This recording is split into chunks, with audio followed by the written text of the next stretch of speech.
Kanalıma, mutfağıma hoş geldiniz. Bugün sizlere tadına doyamayacağınız güzel bir kek tarifiyle geldim. İsterseniz, dilerseniz başlayalım. 5 yumurtayı kabıma kırdım. Üzerine 1,5 su bardağı şekerimi ilave ediyorum.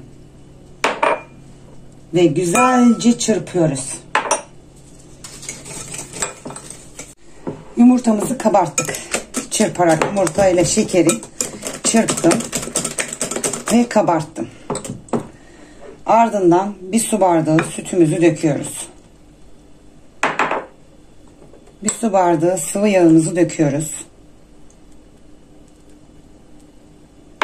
Birazcık daha karıştırıyoruz. 3 yemek kaşığı nişastamızı döküyoruz.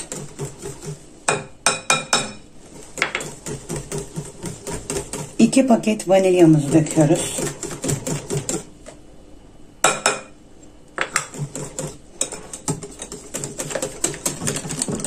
Ardından unumuzu ekliyoruz.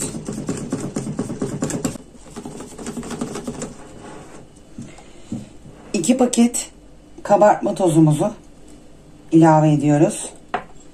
Ve üzerine bir limonun yarısını suyunu sıktım. Kabartma tozumun üzerine döküyorum.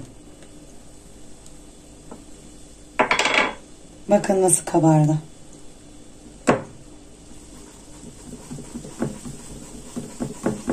Karıştırma işlemimiz bitti.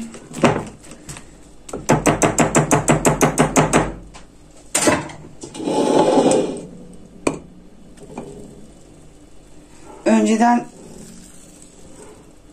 tereyağıyla yağladığım kabımın içerisine döküyorum. Bir kısmını ayıracağım.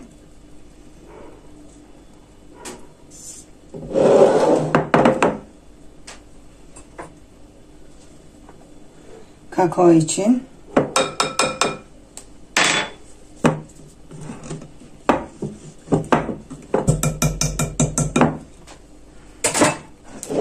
Evet.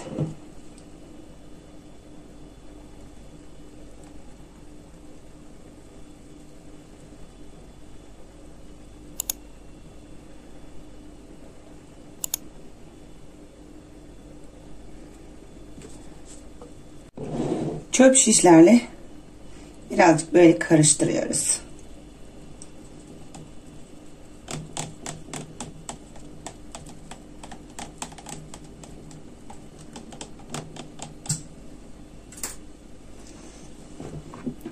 Kekimiz fırına hazır.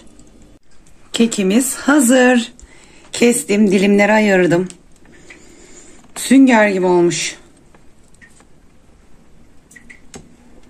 Harika. Deneyecek olanlara afiyet olsun. Bu dakikaya kadar izlediğiniz için çok çok teşekkür ederim. Kanalıma abone olup yorum yazmayı, like atmayı unutmayın. Görüşürüz.